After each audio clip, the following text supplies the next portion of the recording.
गुरुर्ब्रह्मा गुरुर्विष्णु गुरुर्देवो महेश्वर गुरु साक्षात परम वंदे तस्मै श्री गुरुवे नमः।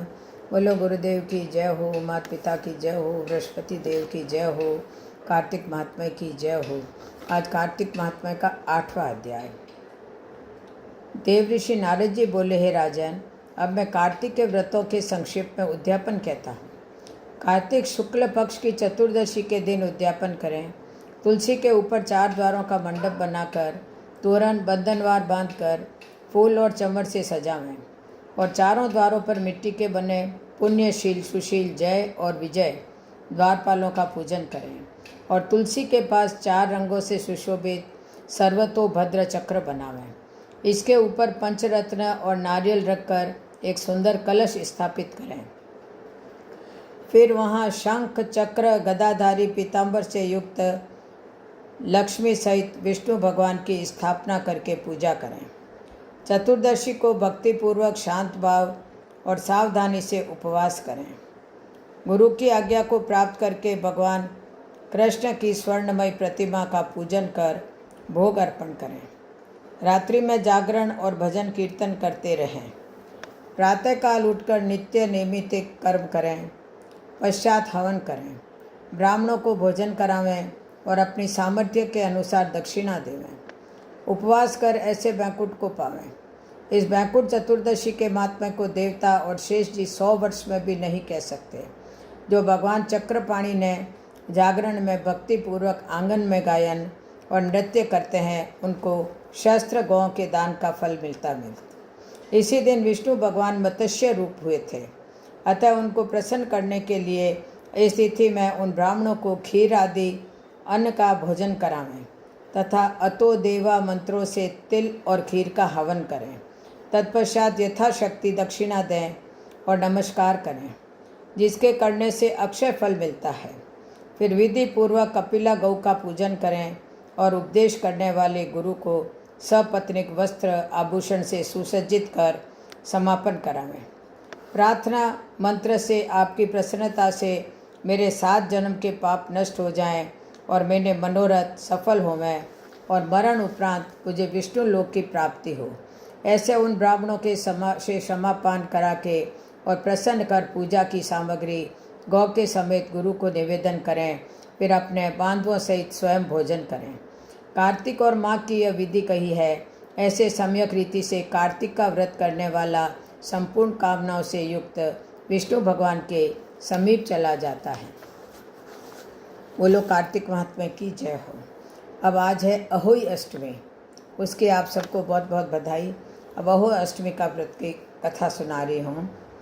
यह त्यौहार कार्तिक कृष्ण पक्ष की अष्टमी को मनाया जाता है। इस दिन बच्चों की माँ पूरे दिन व्रत रखती है। इस दिन सायंकाल तारे निकलने के बाद दीवार पर अहोई बनाकर उसकी पूजा करें। व्रत रखने वाली माताएं कहानी सुने। कहानी सुनने के समय एक पट्टे पर एक जल से भरा लोटा रख लें, एक चांदी की अहोई बनवाएं और उसमें 2 मोती डलवाएं। फिर अहोई की रोली चावल और दूध भात से पूजा करें। जल से लोटा पर एक साखिया काट कर एक कटोरी में सीरा और रुपए का बायना निकाल कर तथा हाथ में 7 दाने गेहूं के लेकर कहानी सुने। फिर अहोई को गले में पहन लें। जो बायना निकाला था उसे सासू जी को पाएँ लग कर देवें। दिवाली के बाद किसी अच्छे दिन अहोई गले में से उतार कर जितने बेटा होने हुए उतनी बार और जितने बेटों का विवाह हुआ हो उतनी बार 2 चांदी के दाने अहोई में डालती जाएं तथा जब अहोई उतारें उसका गुड़ से भोग लगाकर और जल के छींटे देकर रख देवें। चंद्रमा को अर्घ्य देकर भोजन करें। इस दिन ब्राह्मणों को पेठा दान में अवश्य देना चाहिए। यह व्रत छोटे बच्चों के कल्याण के लिए किया जाता है। अहोई देवी के चित्र के साथ साथ सेही और सेही के बच्चे के चित्र भी बनावें और पूजा करें। इसकी पहली कथा है। बहुत पुराने समय की बात है। भारतवर्ष में दतिमा नामक नगर में चंद्रभान नामक का एक साहूकार रहता था। उसकी पत्नी का नाम चंद्रिका था। वह बहुत ही गुणवान, रूपवती, चरित्रवान और पवित्र थी। उसके कई पुत्र और पुत्रियां हुई, परंतु वे सब की सब छोटी उम्र में ही यमलोक को चले गए। संतान के इस प्रकार मर जाने से वे दोनों बहुत दुखी रहते। वे पति पत्नी मन ही मन सोचा करते थे कि हमारे मरने के बाद इस वैभव का कौन अधिकारी होगा। एक दिन उन दोनों ने निश्चय किया कि सब धन दौलत त्याग कर जंगल में निवास किया जाए। ऐसा निश्चय कर उस दूसरे दिन ही दोनों सब घर आदि भगवान भरोसे छोड़कर जंगल में चल दिए। चलते चलते जब दोनों थक जाते थे तो बैठ जाते थे, फिर चलने लगते। इस प्रकार वे दोनों चलकर बद्रिकाश्रम के समीप शीतल कुंड के पास पहुँचे। वहाँ पहुंचकर दोनों ने मरने का निश्चय करके अन्न जल त्याग कर बैठ गए। इस प्रकार बैठे बैठे उन्हें 7 दिन हो गए। 7वें दिन आकाशवाणी हुई कि तुम लोग अपने प्राण मत त्यागो, यह दुख तुम्हें पूर्व जन्म के पापों के कारण मिला है। अतः हे साहूकार, अब तुम अपनी पत्नी से अहोई अष्टमी के दिन, जो कार्तिक कृष्ण पक्ष को आती है, व्रत रखवाना। इस व्रत के प्रभाव से अहोई नाम की देवी प्रसन्न होगी और तुम्हारे पास आएगी। तब तुम उस देवी से अपने पुत्र की दीर्घायु मांगना।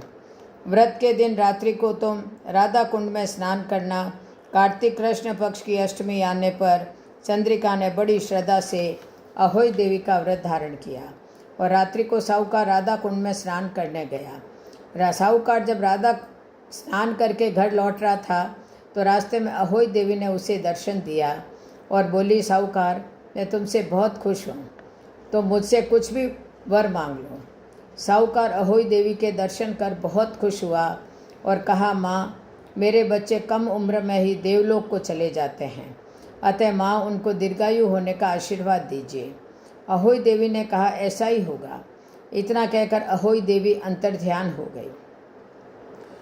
कुछ दिन बाद साहूकार के एक पुत्र पैदा हुआ, जो बड़ा होने पर विद्वान, बलशाली, प्रतापी तथा आयुष्मान हुआ। यदि किसी स्त्री के बेटा हुआ हो या बेटे का विवाह हुआ हो तो अहोई व्रत की समाप्ति का उत्सव करें। एक थाली में 7 जगह 4-4 पूड़ी और थोड़ा थोड़ा सीरा रखें। इसके अलावा एक साड़ी और एक ब्लाउज 1 रुपया के साथ थाली में रखकर और थाली के चारों ओर हाथ फेर कर और अपनी सासू जी के पाँव लगाकर उन्हें दे दें। सासू जी साड़ी और ब्लाउज अपने पास रख लें। सीरा पूड़ी का बायना बांट देवें। यदि लड़की कहीं अन्य जगह हो तो उसके लिए बायना वहीं भेज दें। अब अहोई माता की आपको दूसरी कहानी सुना रही हूँ। एक साहूकार था, उसके 7 पुत्र और 7 बहुएं तथा 1 पुत्री थी। दीपावली से कुछ पहले कार्तिक वदी 8म को 7 बहुएं अपनी इकलौती ननंद के साथ जंगल में खादान से मिट्टी खोदने गई। जहाँ वे सब मिट्टी खोद रही थी वहीं एक श्याऊ की मान थी। मिट्टी खोदते समय खुरपी लगने से ननंद के हाथ से श्याऊ का बच्चा मर गया। इस पर श्याऊ माता बोली कि मैं तेरी कोख बांधूंगी। इस पर ननंद ने अपनी भाभियों से कहा, आप में से कोई मेरे बदले अपनी कोख बंधवा लो। उसकी भाभियों में से 6 भाभियों ने तो अपनी कोख बंधवाने से साफ मना कर दिया। इस पर सबसे छोटी 7वीं भाभी सोचने लगी कि यदि मैंने भी कोख बंधवाने से मना कर दिया तो मेरी सास नाराज हो जाएगी। ऐसा सोचकर उसने सबसे छोटी भाभी ने अपनी कोख बंधवा ली। इसके बाद भी उसके पुत्र होता तो वह 7वें दिन मर जाता। इस पर एक दिन उसने पंडित को बुलाकर पूछा, क्या बात है कि मेरी संतान उत्पन्न होने से 7वें दिन क्यों मर जाती है। इस पर पंडित ने कहा, तुम सुरई गाय की पूजा किया करो। सुरई गाय श्याऊ माता की भाईली है। वह जब तेरी कोख छोड़ेगी तभी तेरा बच्चा जिएगा। पंडित के ऐसा बताने पर छोटी बहू रोज़ सवेरे उठकर चुपचाप सूरी गाय के नीचे सफाई कराती। एक दिन सूरी गाय ने विचार किया कि आजकल कौन ऐसा है जो रोज़ मेरी इतनी सेवा कर रहा है, एक दिन देखना चाहिए। ऐसा विचार कर गौ माता तड़के सवेरे ही देखने के लिए उठी तो देखा कि एक साहूकार के बेटे की बहू उसके नीचे की जगह की सफाई कर रही है। इससे प्रसन्न होकर सुरई गौ माता ने कहा, तुमने मेरी बड़ी सेवा की है, तुम जो चाहो सो मुझसे मांग लो। तो साहूकार की बहू बोली, हे सुरई गौ माता, श्याऊ माता आपकी भाईली है, उन्होंने मेरी कोख बांध रखी है, आप उनसे मेरी कोख छुड़वा दो। इस पर गौ माता 7 समुद्र पार अपनी भाईली के पास उसे लेकर चली। रास्ते में कड़ी धूप थी, सो वे एक वृक्ष के नीचे विश्राम करने लगी। थोड़ी देर में एक सर्प आया और उसी पेड़ पर गरुड़ पक्षी के बच्चे को डसने लगा। तब साहूकार की बहू ने सर्प को मारकर उसी जगह दबा दिया और बच्चे को बचा लिया। थोड़ी देर में गरुड़ पक्षिणी आई और वहाँ खून पड़ा देखकर साहूकार की बहू से चोंच मारने लगी। इस पर वह बोली, मैंने तुम्हारे बच्चे को सांप के डसने से बचाया है, यह देख यह मरा रहा मरा सांप। गरुड़ पक्षिणी सर्प को देखकर सारी बात समझ गई और बोली, तुमने सर्प मारकर मेरे बच्चे के प्राण बचाए हैं, तुम जो चाहो सो मांग लो। वह बोली, 7 समुद्र पार श्याऊ माता रहती है, तुम मुझे उनके पास पहुंचा दो। इस पर गरुड़ पक्षिणी ने उन दोनों को अपनी पीठ पर बिठाकर श्याऊ माता के पास पहुंचा दिया। उन्हें देखकर श्याऊ माता बोली, आओ बहन, तुम बहुत दिनों बाद आई हो। फिर बोली, मेरे सिर में बहुत जुएँ पड़ गई है, उन्हें निकलवा दो। इस पर सुरई गाय ने साहूकार की बहू से कहकर श्याऊ माता की जुएँ निकलवा दी। इस पर श्याऊ माता ने कहा, तुमने मेरे सिर से मैं 7 बार सलाई डालकर सफाई की है, इसे प्रसन्न होकर मैं तुम्हें आशीष देती हूँ कि तुम्हारे 7 बेटे और 7 बहुएँ हो। वह बोली, मेरे तो एक भी बेटा नहीं है, 7 बेटे कहाँ से होंगे। इस पर श्याऊ माता बोली, क्यों, क्या बात है, ऐसा क्यों है। इस पर उसने कहा कि यदि आप मुझे वचन दें तो मैं सारी बात कहूँ। वह बोली, जाओ, वचन दिया, सच सच कहो। वचन से विमुख हूँ तो धोबी कुंड की कंकरी बनूँ। इस पर साहूकार की बहू बोली, मेरी कोख आपके पास बंद पड़ी है। इस पर श्याऊ माता बोली, अरे अब पहचाना, तू तो वही है, तुमने तो सचमुच मुझे ठग लिया। वैसे तो मैं तेरी कोख नहीं खोलती, पर अब खोलनी ही पड़ेगी, वचन जो दे चुकी हूँ। जहाँ तेरे 7 पुत्र होंगे और 7 बहुएँ होंगी, तुम घर जाकर व्रत का उद्यापन करना। अब श्याऊ माता की आशीष लेकर वह जब घर आई तो देखा कि वहाँ पहले 7 बेटे और 7 बहुएँ बैठी उसका इंतजार कर रही है। वह बहुत प्रसन्न हुई। उसने 7 अहोई बनाकर 7 उद्यापन किए और 7 कढ़ाई की। दीपावली के दिन उसकी जेठानियाँ आपस में बातें करने लगी कि जल्दी जल्दी पूजा कर ली जाए, कहीं ऐसा न हो कि हमारे पूजा करने से पहले ही छोटी बहू अपने बच्चों को याद करके रोने लगे। इसके कुछ देर बाद जेठानियों ने अपने बच्चों को कहा कि तुम सब अपनी छोटी चाची के घर जाकर देख आओ कि अभी तक क्यों नहीं रोई। अपनी छोटी देवरानी इसके अपने बच्चों को याद करके अभी तक न रोने का कारण उसकी जेठानियों को आश्चर्य हो रहा था। अपनी छोटी चाची के घर से लौटकर बच्चों ने अपनी माँ को बताया कि छोटी चाची अहोई मान रही है, खूब उद्यापन कर रही है। इस समाचार को सुनकर उसकी सभी जेठानियाँ भागी हुई उसके पास आई और उससे पूछने लगी कि तुमने अपनी कोख बंधवा ली थी, फिर कैसे छुड़ाई। क्या कहूँ, पर इतना ज़रूर कहती हूँ कि मेरी कोख श्याऊ माता ने खोल दी है। यह सब उनकी ही कृपा है। अब मैं व्रत कर रही हूँ, उद्यापन कर रही हूँ। हे श्याऊ माता, जैसे आपने साहूकार की बहू की कोख खोली, वैसे सबकी खोलना, हमारी भी कोख खोलना, कहने वाले की कोख खोलना, हमारी भी, हमारे परिवार की भी, तथा हुंकारा भरने वाले की भी कोख खोलना। इस व्रत को विधान सहित, भक्ति सहित करने से संतानहीन माताओं को संतान प्राप्त होती है। मनोकामना पूरी होने के बाद इस व्रत का उद्यापन अवश्य करना चाहिए। बोलो अहोई माता की जय हो। अब मैं आपको, आज गुरुवार है, गुरुवार की कथा सुना रही हूँ।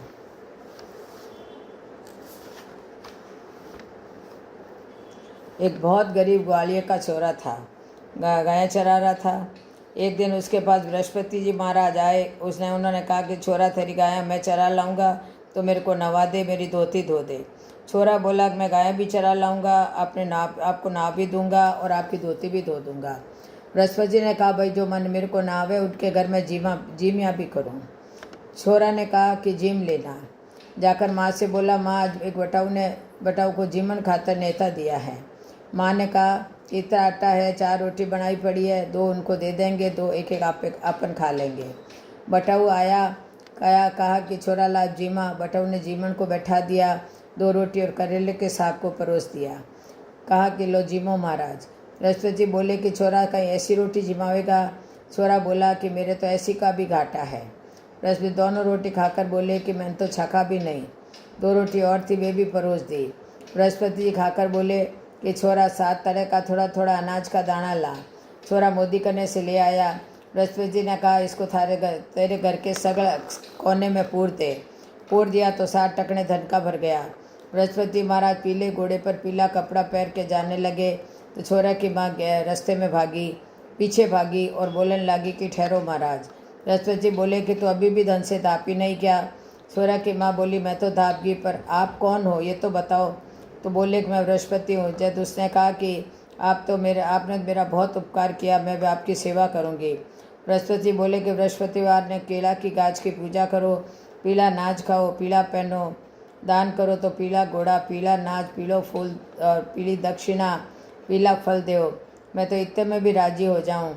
और अंतर्ध्यान हो गए। घर में सब बात का सुख हो गया। हे बृहस्पति जी महाराज, जैसे उन छोरे को और छोरे की माँ को दिया वैसा सबको देना। कहता ने, सुनता ने, हुकारा बता ने, अपने सारे परिवार को देना। बोलो बृहस्पति भगवान की जय हो। अब आपको गणेश जी की कथा सुना रही हूँ।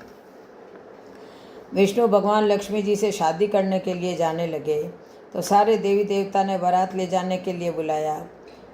बारात में जाने के लिए बुलाया। सब जाने लगे तो सब कोई बोले कि गणेश जी को मत ले जाओ, क्योंकि 1.25 मण मूंग, 1.25 मण चावल और घी का तो नाश्ता करते हैं।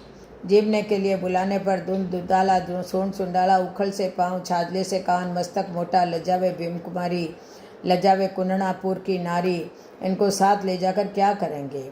इनको तो घर की रखवाली के लिए छोड़ जाएंगे। उसके बाद सब कोई बारात में चले गए। उधर नारद जी ने गणेश जी को आकर कह दिया कि तेरा तो बहुत अपमान कर दिया, बारात बुरी लगती थी इसलिए तेरे को यहीं पर छोड़ दिया। तब गणेश जी ने चूहों को आज्ञा दी कि जाकर सारी धरती को नरम कर दो। धरती नरम होने से उधर भगवान के रथ का पहिया मिट्टी में फंस गया। सब लोग निकालने लगे पर पहिया नहीं निकले। तो किसान खाती को बुलाया। उसने आकर पहिए को हाथ लगाया और बोला, जय गणेश जी की, औरत निकल गया। सब लोगों ने पूछा, गणेश जी की जय क्यों बोली? तो खाती ने कहा कि गणेश जी को सुमरने के बिना कोई काम सिद्ध नहीं होता है। सब ने सोचा कि हम तो संदेह में गणेश जी को पीछे छोड़ाए। बाद में सब ने गणेश जी को बुलवाया और पहले गणेश जी की शादी करवाई सिद्धि से। बाद में विष्णु भगवान की शादी हुई लक्ष्मी जी से। हे विनायक जी महाराज, जैसे भगवान का काम सिद्ध किया वैसा सबको करना। कहता न, सुनता न, हुकारा भरता न, अपने सारे परिवार का करना। बोलो गजानन जी महाराज की जय हो। अब आपको लपसी तपसी की कहानी सुना रही हूँ। एक लपसी था, एक तपसी था।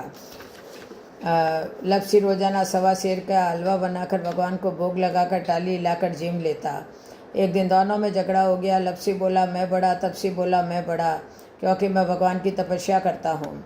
तो नारद जी बोले कि तुम्हारा फैसला मैं करूँगा। दूसरे दिन तपसी नाकर आने लगा तो नारद जी ने 1.25 करोड़ का मुंदरा तपसी के आगे गिरा दिया। उसने आंखें खोलकर देखा तो मुंदरा पड़ा है। उसने उठाकर पैर के नीचे दबा लिया। इतने में नारद जी आए, दोनों को अपने पास बिठाया। दोनों पूछने लगे कि कौन बड़ा है। तो नारद जी ने तपसी से कहा कि अपना पाँव हटा। पाँव हटाते मुंदरा निकला। तब नारद जी बोले कि मुंदरा चुराने से तेरी तपस्या भंग हो गई है, इसीलिए लपसी बड़ा है। तपसी ने कहा कि मुझे मेरी तपस्या का फल कैसे मिलेगा? तो नारद जी बोले तेरी तपस्या का फल कार्तिक नहाने वाली देगी। सब कहानी कहकर तेरी कहानी नहीं कहेंगे तो कार्तिक का फल तुझे हो जाएगा। आंगी देकर तना नहीं देसी, धोती देकर अंगोछा नहीं देवे, सीधा देकर दक्षिणा नहीं देवे, ब्राह्मण जिमा के दक्षिणा नहीं देवे, दिया चास के हाथ नहीं जोड़े तो तेरा पुण्य। कपड़ा दे के बटन नहीं लगावे, मूंजड़ी दे के तेल नहीं लगावे, दाहिने हाथ की तरफ नाड़ा बांधे तो सबका फल तुझे हो जाएगा। इतना कहकर नारद जी वहाँ से चले गए। बोलो लपसी तपसी की जय हो, नारद जी की जय हो, अहोई अष्टमी की जय हो, कार्तिक महात्मा की जय हो। जय जय श्री कृष्ण, जय जय श्री राधे, जय जय श्री कृष्ण।